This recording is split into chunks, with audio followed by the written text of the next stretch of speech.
Hi, Dr. Nick here, and in the last session I spoke about building up sleep debts. And I also spoke about a 20-minute nap to try and just give yourself enough energy to manage a drive safely. Now, it's very important that we understand a couple of things about building up sleep debts and trying to pay them back. Now, some of my colleagues around the world, some very, very clever people, will quite happily say, once you build up a sleep debt, you can never pay it back.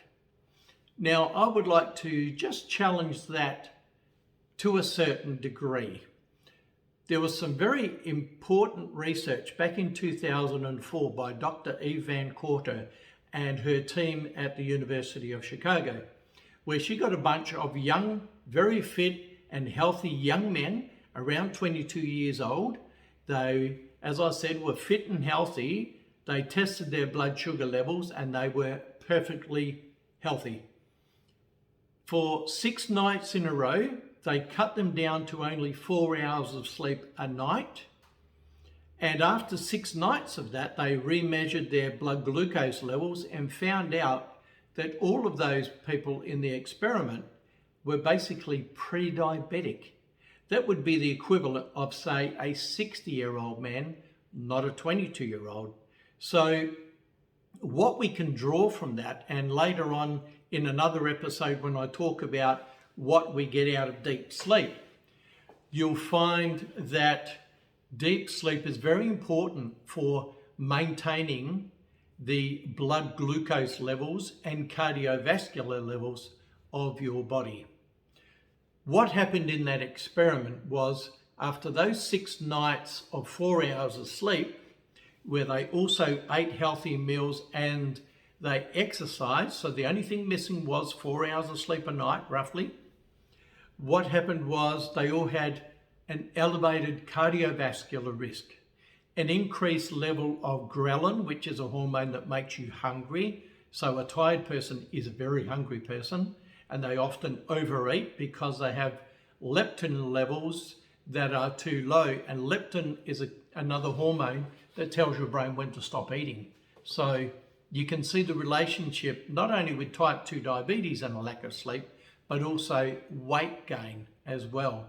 So these guys went quite unhealthy after 6 nights of 4 hours of sleep.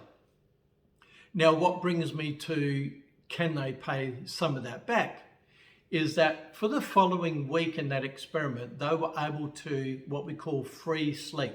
In other words, sleep as long as you want each night until we believe you've caught up. And they did that for 1 week. They averaged around 9.3 hours of sleep every night for 7 nights.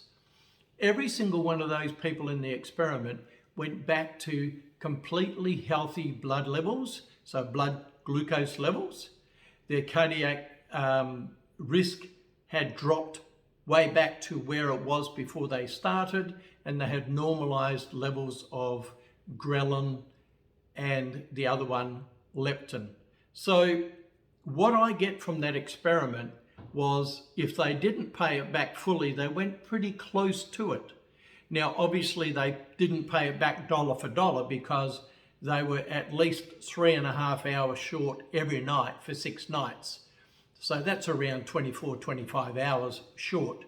And if they got 9.3 hours of sleep for 7 nights in a row, they only gained about 1.8 hours extra every night. So they only actually caught up about half of the sleep that they lost.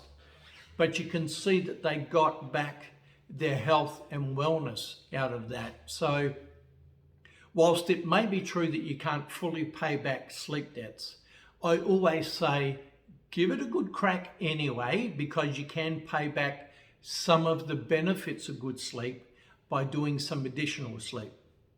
Now, if I have a personal look at me, I average about 7 hours and 28 minutes on most nights of my sleep, apart from a Wednesday night when I often play competition pool.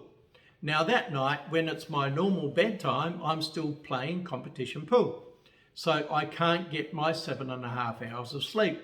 By the time I get home and get ready for sleep, I've missed approximately 1.5 hours of sleep. And Wednesday night, I average 6 hours of sleep, not 7 hours and 28 minutes.